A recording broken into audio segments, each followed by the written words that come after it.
with our discussion that we had last time. तो हम discuss कर रहे थे अमेंडमेंट मेकिंग पावर के ऊपर. तो जर्मेन अमेंडमेंट वो होती है जो बिल जिस मकसद के लिए पेश हुआ है उससे रेलिवेंट हो. Germane means relevant basically. तो अगर फॉर इंस्टेंस हेल्थ केयर का बिल है तो उसमें अमेंडमेंट हेल्थ केयर की हो, ये जर्मेन अमेंडमेंट्स हैं. नॉन जर्मेन अमेंडमेंट्स हैं कि आप उसमें इरेलीवेंट उस बिल से ताल्लुक जिनका नहीं है उनको भी ऐड करना शुरू कर दो.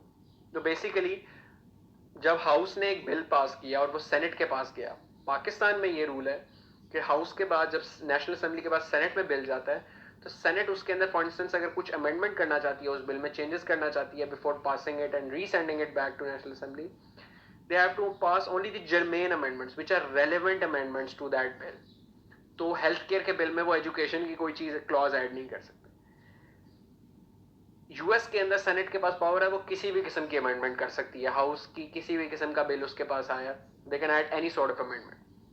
और जिस तरीके से हमने डिस्कस किया था कि इवन मनी बिल्स के अंदर भी वो title of the bill change किए बगैर नीचे पूरा का पूरा बिल बदल सकती है. वो ऑब्वियसली फिर उसका नेक्स्ट मैकेनिज्म अपना है कि फिर वो कॉन्फ्रेंस कमेटी में जाएगा and then they will resolve के बिल की सूरत क्या होनी चाहिए. ये एक बहुत इंपॉर्टेंट और इंटरेस्टिंग चीज है in US. Filibuster, freedom of speech basically बहुत ज्यादा यूएस सेनेटर्स के पास. Senators have the right to go on speaking for any length of time. ठीक है, ये this is based on the principle के there should be full length debate on every matter in senate, कि मुकम्मल depth में debate होनी चाहिए.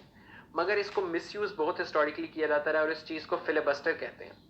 Basically ये टैक्टिक के तौर पे यूज करते हैं बहुत सारे सेनेटर्स टू डिले और entirely prevent a vote on bill by extending debate on the matter. For instance कि अगर डेमोक्रेट्स ने कोई बिल पेश किया या कोई बिल हाउस से अप्रूव होके आया सेनेट में, तो डेमोक्रेट्स का वो बिल है, तो सेनेटर जो रिपब्लिकन का है तो वो फ्लोर पे जाएगा और उस पर तकरीर करता रहेगा करता रहेगा करता रहेगा करता रहेगा ताकि इस पर वोटिंग ना हो सके, ताकि ये बिल पर भी वोट ही ना हो और एग्जॉस्ट होकर ये बिल खत्म हो जाए और लोग इस पर वोट ना करें. तो ये बेसिकली है उस और इसको इस पर कोई लिमिटेशन जनरली नहीं हिस्टोरिकली एग्जिस्ट करती थी. तो कोई रूल नहीं था कि आप सेनेटर को रोक सकते हैं बोलने से. तो senators would start discussing that bill, जिन्होंने उन्हें उससे अपोज करना है उस पर वोट नहीं होने देना, और उसके बाद वो अपनी टेलीफोन डायरेक्टरीज पढ़ना शुरू कर देंगे, कुकिंग बुक्स से रेसिपीज पढ़ना शुरू कर देंगे, स्टोरी सुनाना शुरू कर देंगे. It was as a delaying tactic. The record of longest individual speech goes to South Carolina's J. Strom Thurmond, who filibustered for 24 hours and 18 minutes against the Civil Rights Act of 1957. 1917 में rule 22 adopt किया गया था. ये by the way 1857. I think you got to cross check this. I think this is 1857, but I have to cross check that as well. In 1917, senators adopted a Rule 22 of the Senate rules that allowed the Senate to end a debate with a 2/3 majority vote, with a device which was known as cloture. इस principal के तहत basically ये था कि अगर कोई बंदा debate करी जा रहा है डिले, तो 2/3 of senators could vote and end that freedom of speech and subsequently ताकि उस पर वोट हो सके. Filibusters were particularly useful to southern senators who sought to block civil rights legislation until this policy was invoked after 60-day filibuster against Civil Rights Act of 1964. Yes, ये 1957 ही. 1964 के अंदर 60 day यानी मुख्तलिफ सेनेटर्स ने बार southern senators जो थे उन्होंने बार civil rights bill को डिले करने के लिए 60 डे तक फिलिबस्टर किया until 2/3 of the Senate voted against it and then it was stopped. In 1975, the Senate reduced the amount of votes required from 2/3 to 3/5.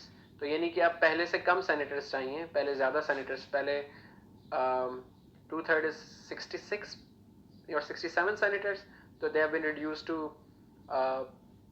60 senators out of 100 senators ताकि ये filibuster की technique exploit ना हो सके. This is a very famous thing in United States. Pop culture में भी Mister Smith goes to Washington is a very famous classical movie in which filibuster technique is employed. जिस तरह हमने पहले बात की कि दुनिया में जो स्टेट्स हैं, सेनेट्स हैं, वो सेनेटर्स स्टेट्स को रिप्रेजेंट करते हैं. सेनेटर्स जो जबकि जो लोअर हाउस के रिप्रेजेंटेटिव्स हैं वो छोटे फ्रैक्शन ऑफ पॉपुलेशन को रिप्रेजेंट करते हैं. तो यूएस के अंदर भी जो कांग्रेशनल डिस्ट्रिक्ट है वो छोटा होता है, क्योंकि एक वर्जीनिया से या न्यूयॉर्क से there probably 27 congressional districts in California, तो मतलब 27 different हाउस ऑफ रिप्रेजेंटेटिव्स में वहाँ पर रिप्रेजेंटेटिव्स आ रहे हैं, जबकि यूएस सेनेट में पूरी की पूरी कैलिफोर्निया स्टेट से 2 सेनेटर्स आ रहे हैं, तो वो ज़्यादा बड़े पॉलिटिकल यूनिट को रिप्रेजेंट कर रहे होते हैं senators, hence they have greater representative character and they also represents the interest of their states. तो ये बेसिकली यूएस सेनेट की इनॉर्मस एंड वाइड पावर्स हैं. इसके कॉन्टेक्स्ट में क्रिटिकल एनालिसिस अगेन वही है कि किस तरीके से पॉलिटिकल डेडलॉक्स बनते हैं, गवर्नमेंट शटडाउन की जो मैंने आपको बात की, कितनी चीज़ें डिले हो जाती हैं, फिलिबस्टर की टेक्निक कितनी इस्तेमाल होती है, पार्टिजनशिप कांग्रेस में बहुत बड़ी है ओवर द टाइम के इस पावर की वजह से सेनेट जिस पार्टी के पास सेनेट का कंट्रोल होता है वो फिर अपनी मर्जी से चीज़ें करती हैं.